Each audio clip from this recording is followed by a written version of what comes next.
পাল্টাপাল্টি শুল্ক আরোপ করে যেন বাণিজ্য যুদ্ধে মেতেছে বিশ্বের বড় বড় দেশগুলি। আর এক্ষেত্রে ট্রাম্পের চেয়ে এক ধাপ এগিয়ে ইউরোপীয় ইউনিয়ন। ট্রাম্প যেখানে খনিজ অটোমোবাইলের ওপর শুল্ক বসাচ্ছে, ইইউ সেখানে টয়লেট পেপার ও প্রসাধনীর ওপর শুল্ক বসানোর পরিকল্পনা করছে। সম্প্রতি ট্রাম্পের ব্যাপক শুল্ক আরোপকে কেন্দ্র করে শুরু হওয়া বাণিজ্য যুদ্ধের অংশ হিসেবে পাল্টা শুল্ক আরোপের হুমকি দিয়েছে ইইউ। যুক্তরাষ্ট্রের সঙ্গে বাণিজ্য আলোচনা সফল না হলে মার্কিন টয়লেট পেপার, সয়াবিন, চোখের প্রসাধনী সহ কয়েকশো পণ্যের ওপর পাল্টা শুল্ক আরোপ করার ঘোষণা দিয়েছে ২৭ দেশীয় এই জোটটি। গত সোমবার মার্কিন পণ্যের দীর্ঘ একটি তালিকা প্রকাশ করে ইইউ বলছে, যুক্তরাষ্ট্রের সঙ্গে চুক্তি না হলে এসব পণ্যের বেশিরভাগই ২৫% অতিরিক্ত শুল্কের আওতায় আসবে।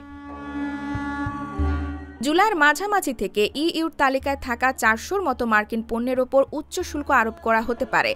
একই সময়ে কিংবা পরে আরও ১৩০০ পণ্যের ওপর অত্যাধিক রকমের আমদানি কর আরোপ করা হতে পারে। যুক্তরাষ্ট্র সরকারের ২০২৩ সালের তথ্যের ওপর ভিত্তি করে ইইউ-এর এক হিসাবে দেখা গেছে, যুক্তরাষ্ট্র থেকে ইউরোপে রপ্তানি হওয়া শীর্ষ ৫টি পণ্য হল তেল ও গ্যাস, ওষুধ, মহাকাশ পণ্য ও যন্ত্রাংশ, চিকিৎসা সরঞ্জাম এবং মোটরযান। তবে ইউরোপীয় ইউনিয়ন অঞ্চলে যুক্তরাষ্ট্রের কৃষি রপ্তানির একটা বড় অংশই সয়াবিন। তাই ইইউর শুল্ক আরোপের সম্ভাব্য তালিকাটিতে মোটরসাইকেল ও সয়াবিনকে রাখা হয়েছে।